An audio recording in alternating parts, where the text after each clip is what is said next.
In psychological terms, though, Pluto, Shiva, represents what is known in consciousness as the shadow self. Now, you see, in the schemata of the consciousness, we're out here. We're out here in the realm of persona, which is the word for mask. We're out here in the Hollywood drama, right?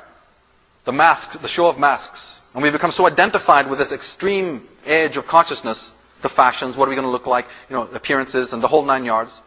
Now, of course, a certain amount of persona we need. Otherwise, we'll be wide open to attack. You need the mask in order to conceal your real identity, to protect yourself and generally, and to operate in the world with other fellow human beings. But we have way overcompensated for it. We've put all our psychic energy into the mask. And you only have to look at the cosmetic commercials to know that it's obsessive right now. Behind that is the ego, the waking consciousness. And this little battery runs down every 12 hours or so you need to sleep. That's because it's finite and it's energy, and you need to sleep to restore its energy. When we wake up in the morning, we have a thing called ego consciousness, ego waking consciousness. But the ego is a strange kind of thing. As I said, it's kind of young and reckless and wild, as well as very domineering. And anything that your ego or you do not like about yourself, you repress.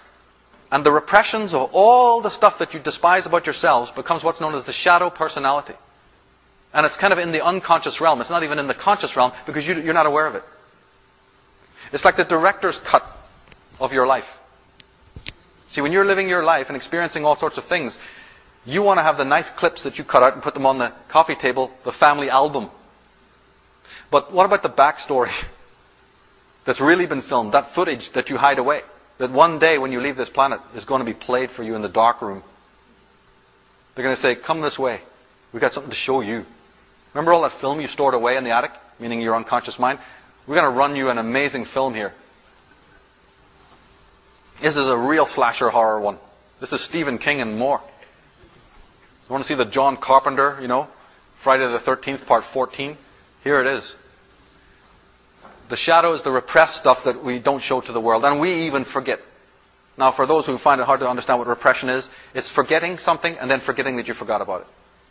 It's the skeletons in the closet. And again, it's a very necessary part of the human mind. We need it to survive. It's like the dumpster. You need to throw the trash out.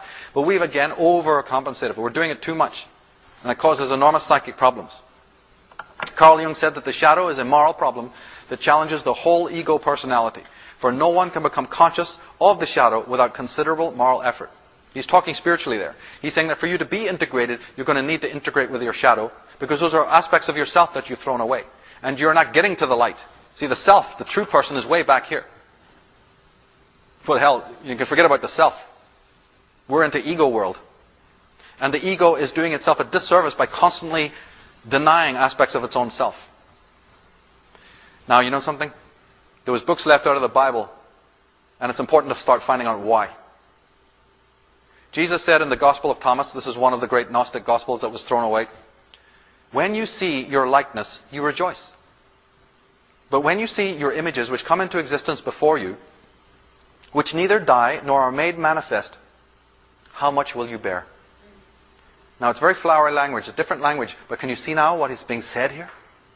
When you see your likeness, you rejoice. Meaning when you're in the persona, and you're in the world of, oh, I play the fashion game and everybody then gives me acknowledgement and I give acknowledgement, you rejoice. But when you see the primordial images which come into existence before you, but these which are neither die or are made manifest, meaning the unconscious mind, how much then will you bear? It's an old story. And the teacher, remember, the threat. You know what the teacher does? He goes, project on me. Come on, dump it on me. And we do. And the teacher's job is to take all of that. As Carlos Castaneda and other writers have shown. The teacher is he's the guy we're going to bury in the sand, as we've done so many times before. The shadow is very powerful. It is a moral problem. It destroys relationships, and it destroys the teacher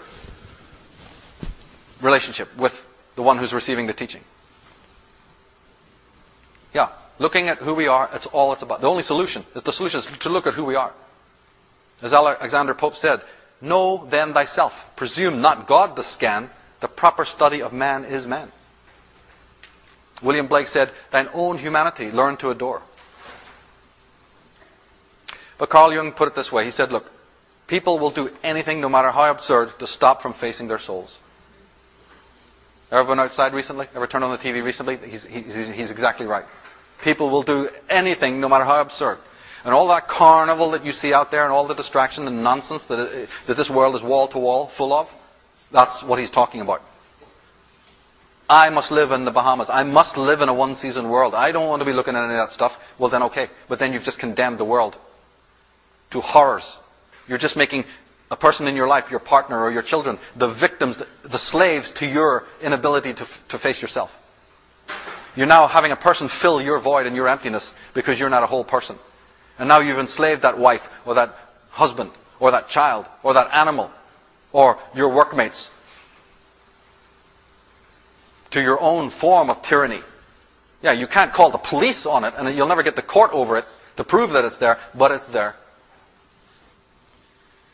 And basically, repression doesn't work. There's a thing known as the return of the repressed. You can only dump so much of it before the stench starts to, come back. And as Carl Jung said in a well-known statement, he said, when an inner situation is not made conscious, it appears outside of you as fate. Ha, ha, ha.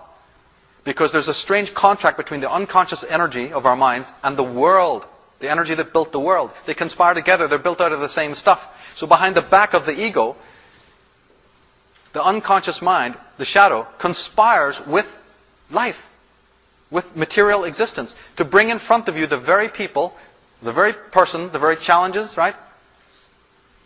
To help you integrate when you won't do it of your own free will. And we call that living. All the stuff that happens around us that we often describe as difficult challenges, that's what that is. We will refuse to do the homework, so then we're going to meet it in space and time. As the Greek said, your character is your fate. Now the next statement from Carl Jung is the one that is basically the theme of the entire presentation. Very important statement, and it is the crux of all of the work that I do, and all of the work that I will continue to do in this field. This is it, because I am not a person who will leave consciousness at the door. I am fully aware of all of the other obscenities that are taking place, in the name of God, in the name of religion, in the name of freedom and sovereignty. But you see, in my book, I will not leave consciousness at the door. And this is the reason. Carl Jung says that the gigantic catastrophes that threaten us today are not elemental happenings of a physical or biological order, but are psychic events. To a quite terrifying degree, we are threatened by wars and revolutions, which are nothing other than psychic epidemics. At any moment, several millions of human beings may be smitten with a new madness. And then we shall have another world war, or devastating revolution. Instead of being at the mercy of wild beasts, earthquakes, landslides, and inundations, modern man is battered by the elemental forces of his own psyche. It's just that the other stuff, the symptoms of this, you can take a Polaroid of it. You can catch it on film. And you can call physical police to handle it. But there is a far greater form of violence going on that we are still to educate ourselves in. And it just so happens that the most toxic and unworked people just happen to be in power.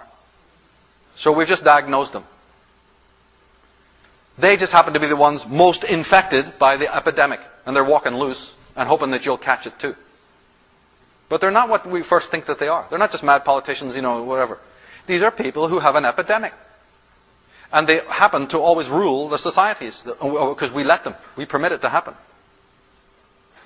The masses of men and women in the Western world compulsively avoid true, authentic, and psychoanalytical investigations of their natures, even with help. Particularly in regards to the so-called darker aspects of the personality, the shadow self, and so on. However, not dealing with the psyche at all proves systemically hazardous. So a compromise is required. So the ego is not stupid. It knows to continually be dumping without any integration will create total pathology. So it thinks, I'm going to get poisoned by all the stench coming from the back alley. And, we want the house to look good in the front for the neighbors. But this stench is, creeping in. People going, is there something rotting around here? So it has to find a way of coming, doing some dumping, so to speak. So a compensation had to be found. And hence the proliferation of the New Age philosophy and movement, together with its many permutations. Riddled with ego-customized shams and gimmicks, the application of its methods serve, for the most part, to merely bolster the failing ego and its drives. You create inauthentic versions of cleansing, but might do a little topical spring cleaning without going too deep. It's called religion, or New Age movement.